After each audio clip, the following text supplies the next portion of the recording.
Heavenly Creator, as we enter the Lenten season, we keep in mind the sacrifice that Jesus made for us.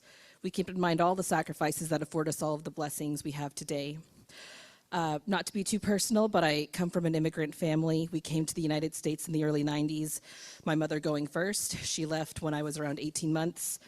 And I didn't know until I had my first child that she would use any extra money she spent to call us in the Philippines, and she and my dad would cry over the phone.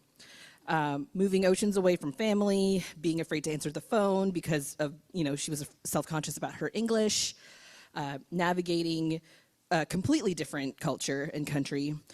Those were all the sacrifices she had to make.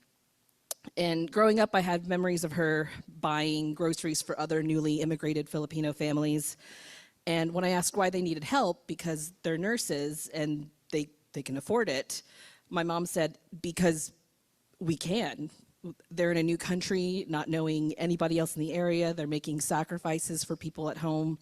And the least we can do is provide them some sense of family and community.